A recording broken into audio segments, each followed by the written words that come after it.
ಯುವ ಸಮುದಾಯದ ಆಶೋತ್ತರಗಳನ್ನು ಈಡೇರಿಸುವಲ್ಲಿ ಬಜೆಟ್ ಪ್ರಮುಖ ಅಂಶಗಳಿಗೆ ಒತ್ತು ನೀಡಿದೆ. ಶಿಕ್ಷಣ, ಸಾಮರ್ಥ್ಯ ವೃದ್ಧಿ, ಆನಿಮೇಷನ್, ನವೋದ್ಯಮ ಹಾಗೂ ಡಿಜಿಟಲ್ ಉದ್ಯಮಗಳಿಗೆ ಉತ್ತೇಜನ ನೀಡಲಾಗಿದೆ. ಈ ಕುರಿತು ಸಂಕ್ಷಿಪ್ತ ಮಾಹಿತಿ ಇಲ್ಲಿದೆ.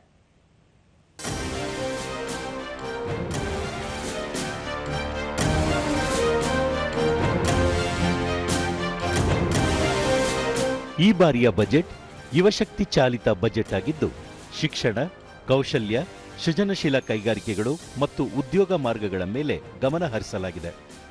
ಸೇವಾ ವಲಯವನ್ನು ಬೆಳವಣಿಗೆಯ ಮುಖ್ಯವಾಹಿನಿಯಲ್ಲಿ ಇರಿಸುವ ಸಲುವಾಗಿ ಉದ್ಯೋಗ ಮತ್ತು ಉದ್ಯಮ ಸ್ಥಾಯಿ ಸಮಿತಿಯನ್ನು ಸ್ಥಾಪಿಸಲಾಗಿದೆ. 2047ರ ವೇಳೆಗೆ ಭಾರತವನ್ನು 10% ಜಾಗತಿಕ ಪಾಲನ್ನು ಹೊಂದಿರುವ ಜಾಗತಿಕ ನಾಯಕನನ್ನಾಗಿ ಮಾಡುವ ಗುರಿಯನ್ನು ಈ ಸಮಿತಿ ಹೊಂದಿದೆ. ಉದ್ಯೋಗಗಳು, ರಫ್ತು ಮತ್ತು ಉತ್ಪಾದಕತೆಗೆ ಹೆಚ್ಚಿನ ಸಾಮರ್ಥ್ಯವಿರುವ ವಲಯಗಳಿಗೆ ಇದು ಆದ್ಯತೆ ನೀಡುತ್ತದೆ. ಉದ್ಯೋಗ ಮತ್ತು ಕೌಶಲ್ಯ ಅಗತ್ಯಗಳ ಮೇಲೆ ಕೃತಕ ಬುದ್ಧಿಮತ್ತೆ ಮತ್ತು ಉದಯೋನ್ಮುಖ ತಂತ್ರಜ್ಞಾನಗಳ ಪ್ರಭಾವವನ್ನು ಸಮಿತಿ ನಿರ್ಣಯಿಸುತ್ತದೆ. ಉನ್ನತ ಶಿಕ್ಷಣ ಸಾಮರ್ಥ್ಯವನ್ನು ವಿಸ್ತರಿಸಲು ಮತ್ತು ವಿದ್ಯಾರ್ಥಿಗಳ ಪ್ರವೇಶವನ್ನು ಸುಧಾರಿಸಲು ಬಜೆಟ್ ಬಹುಕ್ರಮಗಳನ್ನು ಪ್ರಸ್ತಾಪಿಸಿದೆ. ಕಾಲೇಜುಗಳು, ಕೌಶಲ್ಯ ಕೇಂದ್ರ ಸೌಲಭ್ಯಗಳನ್ನು ಹೊಂದಿರುವ ಶೈಕ್ಷಣಿಕ ವಲಯಗಳಿಂದ ಬೆಂಬಲಿತವಾದ 5 ವಿಶ್ವವಿದ್ಯಾಲಯ ಸ್ಥಾಪನೆಗೆ ಘೋಷಿಸಲಾಗಿದೆ. Education. Our government will support states through challenge route in creating 5 university townships in the vicinity of major industrial and logistics corridors. These planned academic zones will host multiple universities, colleges and research institutions, skill centers and residential complexes.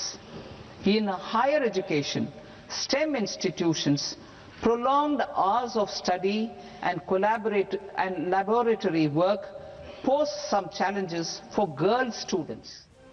ಹೊಸ ಸಂಸ್ಥೆಗಳಿಗೆ ಬೆಂಬಲ ಮತ್ತು ಉನ್ನತ ಶಿಕ್ಷಣ ಮೂಲಸೌಕರ್ಯವನ್ನು ಬಲಪಡಿಸುವುದು, ಸಮಗ್ರ ಶಿಕ್ಷಾ ಮೂಲಕ ಶಾಲಾ ಶಿಕ್ಷಣದ ಮೇಲೆ ನಿರಂತರ ಗಮನ ಹರಿಸುವುದು, ಸೃಜನಶೀಲ ಆರ್ಥಿಕತೆ ಮತ್ತು ಹೊಸ ಯುಗದ ಕೌಶಲ್ಯಗಳ ಬಗ್ಗೆ ಕೇಂದ್ರೀಕರಿಸಲು ಯೋಜನೆ ರೂಪಿಸಲಾಗಿದೆ.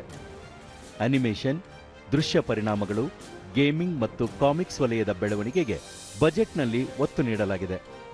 2030ರ ವೇಳೆಗೆ ಉದ್ಯಮಕ್ಕೆ ಸುಮಾರು 2 ಮಿಲಿಯನ್ ವೃತ್ತಿಪರರು ಬೇಕಾಗುವ ಬಗ್ಗೆ ಅಂದಾಜಿಸಲಾಗಿದೆ. ಸೃಜನಶೀಲ ಮತ್ತು ಡಿಜಿಟಲ್ ವಲಯಗಳಲ್ಲಿ ದೊಡ್ಡ ಪ್ರಮಾಣದ ಉದ್ಯೋಗಾವಕಾಶಗಳನ್ನು ಸೃಷ್ಟಿಸುವ ಗುರಿಯನ್ನು ಹೊಂದಲಾಗಿದೆ. Orange economy. India's animation, visual effects, gaming and comics sector, AVGC sector, is a growing industry projected to require 2 million professionals by 2030.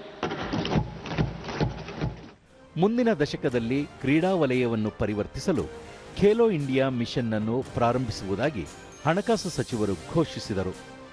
ಶಿಕ್ಷಣಕ್ಕಾಗಿ ಉದಾರೀಕೃತ ರವಾನೆ ಯೋಜನೆಯಡಿ ಟಿಪಿಎಸ್ ಅನ್ನು 5% 2% ಕಡಿತಗೊಳಿಸಲಾಗಿದೆ. ಕ್ರೀಡಾ ಕ್ಷೇತ್ರದಲ್ಲಿ ಯುವ ಸಮುದಾಯಕ್ಕೆ ಇನ್ನಷ್ಟು ಉತ್ತೇಜನ ನೀಡುವ ನಿಟ್ಟಿನಲ್ಲಿ ಪ್ರಸ್ತಾವಿತ ಖೇಲೋ ಇಂಡಿಯಾ ಮಿಷನ್ ಮೂಲಕ ಕ್ರೀಡೆಗಳನ್ನು ಉದ್ಯೋಗ ವಲಯವಾಗಿ ಮರುಸ್ಥಾನಗೊಳಿಸಲು ಉತ್ತೇಜನ ನೀಡಲಾಗಿದೆ.